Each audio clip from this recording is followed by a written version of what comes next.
Hello everyone. Last video में मैंने आपको बताया था कि जब गांधी जी साउथ अफ्रीका से वापस आए थे इंडिया 1915 के अंदर, तो वो इनिशियल अपने 3.5 इयर्स के अंदर इनएक्टिव थे। उन्होंने एक्टिवली पॉलिटिकल स्ट्रगल के अंदर पार्टिसिपेट नहीं किया था और उसके मैंने आपको रीजंस भी बताए थे। 3 रीजंस थे। पहला रीजन ये था कि वर्ल्ड वॉर चल रही थी, तो वो गवर्नमेंट को परेशान नहीं करना चाहते थे उस टाइम के अंदर, बल्कि गांधी जी को रिक्रूटिंग सार्जेंट भी कहा जाता है। लास्ट वीडियो को रेफर करिए जिन लोगों ने ये नहीं देखा है।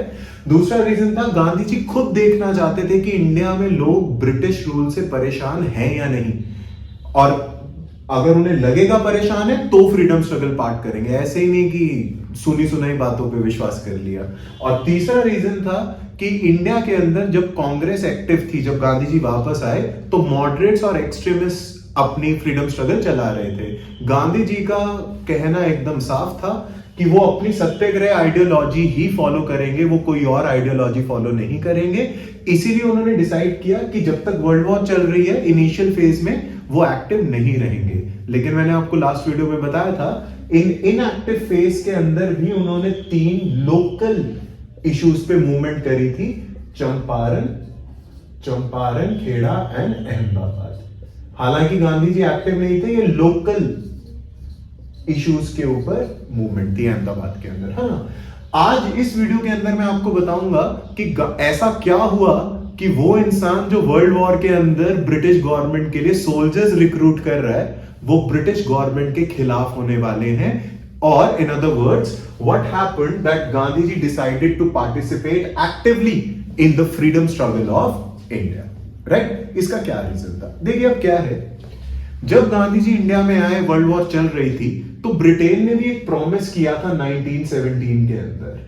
अगर आपको याद हो, मॉन्टेगू डिक्लेरेशन एक आया था। Montagu was the secretary of state. इसे ऑगस्ट डिक्लेरेशन भी कहते हैं। प्रीलिम्स 2017 में पूछा गया था। सो जो मॉन्टेगू डिक्लेरेशन था, इसमें ब्रिटिश गवर्नमेंट ने प्रॉमिस किया था कि अगर इंडिया उनको ऐसे ही सपोर्ट करते रहेगी वर्ल्ड वॉर के अंदर, तो they might grant India self rule, है ना। Gradually they might grant India self rule. तो गांधी जी इसलिए ब्रिटेन को सपोर्ट भी करते थे। लेकिन हैरानी की बात है, जब वर्ल्ड वॉर खत्म होने वाली थी, ब्रिटेन ने, देखो इंडियंस ने इतना सपोर्ट किया ब्रिटिश गवर्नमेंट को, बहुत सपोर्ट किया। गांधी जी ने भी सपोर्ट किया, रिक्रूटिंग सार्जेंट। लेकिन इन सारे सपोर्ट के बदले ब्रिटिश गवर्नमेंट ने हमें गिफ्ट दिया anarchical and revolutionary crimes act, जिसे हम शॉर्ट फॉर्म में कहते थे रॉलेट एक्ट ऑफ 1919। ये बहुत ही खतरनाक एक्ट था। ये प्रिवेंटिव डिटेंशन एक्ट है, जिसे ड्रैकोनियन लॉ भी कहते हैं। आज जैसे आपका यूएपीए एक्ट होता है ना, जो प्रिवेंटिव डिटेंशन होता है, किसी को भी शक के बिना पे आपको इम्प्रिजनमेंट कर सकते हैं। ब्रिटिश किसी को भी शक के बिना पे अरेस्ट कर सकते थे, imprisonment without trial for maximum of 2 years. तो 2 साल के लिए किसी को भी शक के बिना पे जेल पे डाल देंगे। ये बहुत ही खतरनाक लॉ था। तो गांधी जी तो शॉक में आ गए कि यार, मैं इतना सपोर्ट कर रहा था, हमें था कि हमें शायद सेल्फ रूल देंगे, पर हमें दिया क्या बदले में? एक इतना ऐसा लॉ जिसके अंदर किसी भी फ्रीडम फाइटर को उठा के जब चाहे जेल में डाल दो, जैसे वो गवर्नमेंट को क्रिटिसाइज करे।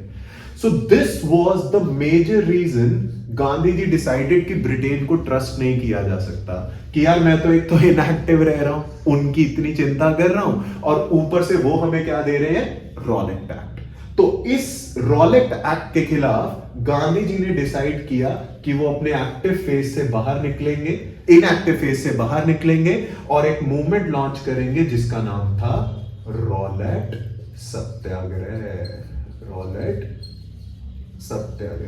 और गांधी जी ने कहा रॉलेट के खिलाफ सत्याग्रह करेंगे 6 अप्रैल, ये डेट इंपॉर्टेंट है। 6 अप्रैल 1919 को इंडिया के अंदर एक नेशनल स्ट्राइक होगी, जिसे हम रॉलेट सत्याग्रह कहेंगे। सी, प्रीलिम्स के लिए इंपॉर्टेंट फैक्ट्स। गांधी जी कौन से आंदोलन के अंदर या कौन सी मूवमेंट के अंदर एक्टिव हुए? रॉलेट। कौन सी डेट को एक्टिव हुए? 6 अप्रैल। और एक और चीज इसके अंदर इंपॉर्टेंट है, this is the first all India movement of Gandhi. This is the first all India movement of Gandhi ji. See, क्योंकि चंपारण, खेड़ा और अहमदाबाद मैंने आपको बताया ये लोकल इश्यूज पे थी। तो आपसे प्रीलिम्स में क्वेश्चन आ जाए, आया भी हुआ है एक बार, कि गांधी जी की पहली ऑल इंडिया मास मूवमेंट या पहली ऑल इंडिया मूवमेंट कौन सी थी? दैट इज रॉलेट सत्याग्रह, जो 6 अप्रैल को हुई। रॉलेट सत्याग्रह जो 6 अप्रैल को हुई। सी, इस मूवमेंट के अंदर गांधी ने कहा कि हम सत्याग्रह करेंगे, बहुत बढ़िया बात है। सी, लेकिन क्या होता है ना, ध्यान से देखिए। सी, जैसे मुझसे बहुत लोग पूछते भी है, सर मॉक टेस्ट क्यों देने हैं, क्यों नहीं देने? मॉक टेस्ट आपको अपनी गलतियों से अवगत कराता है या आपको वो चीजें समझाता है अच्छे से। देखिए, गांधी जी ने अब तक अपनी सत्याग्रह की आइडियोलॉजी लगाई थी साउथ अफ्रीका में। साउथ अफ्रीका इतनी सी कंट्री है। उसके बाद उन्होंने अपनी सत्याग्रह की आइडियोलॉजी लगाई थी चंपारण, खेड़ा, अहमदाबाद, ये भी इतनी इतनी जगह है, हर जगह सक्सेसफुल हुए गांधी।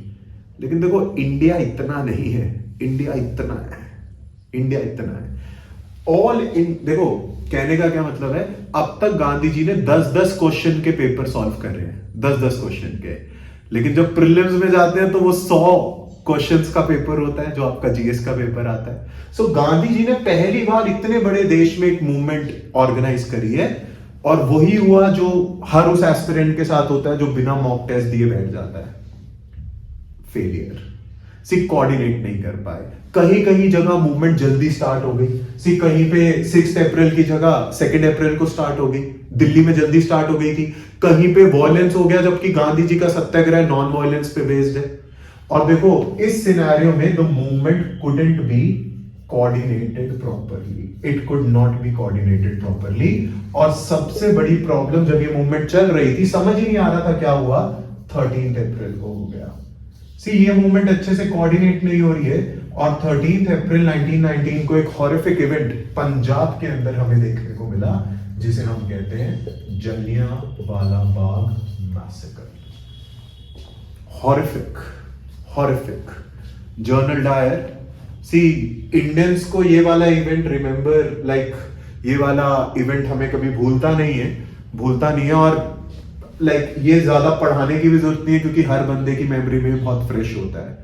ये इतना हॉरिफिक इवेंट था कि आप देखिए, जलियांवाला बाग पे मैं एक सेपरेट वीडियो आपको बना दूंगा, लेकिन इसके अंदर जर्नल डायर ने एक पीसफुल क्राउड को गैदर किया और उसके अंदर फायरिंग करी, and innocents, children, elders, they were killed, they were slaughtered. See, आज भी हम इसके बारे में पढ़ते हैं तो हमारा खून खौल जाता है, हमें गुस्सा आ जाता है। और उस टाइम पे भी यही था, पूरे इंडिया में वॉयलेंट एटमॉस्फेयर था। लेकिन आप जानते हैं, कमाल है एक, देखो कोई भी पॉलिटिशियन हो ना, वो आज भी इस मौके को हाथ से नहीं जाने देता। आज भी इंडिया में जो पॉलिटिशियंस है ना, इस चीज को यूज करके वोट मांगने लग जाते हैं कि ये दे दो, वो दे दो, वो दे दो। लेकिन गांधी जी का आप देखो, 18 अप्रैल, पूरे इंडिया में गुस्से का माहौल है। 18 अप्रैल 1919 को गांधी जी ने रॉलेट सत्याग्रह विड्रॉ कर लिया, और ये बोला कि मुझसे, एक बहुत फेमस अनदर यूपीएससी वर्ड, उन्होंने बोला कि मैंने क्या कर दिया, हिमालयन ब्लंडर, कि मुझसे हो गया है हिमालयन ब्लंडर, कि मैंने सत्याग्रह की आइडियोलॉजी उन लोगों को दी जो लोग प्रिपेयर्ड नहीं थे सत्याग्रह समझने के लिए।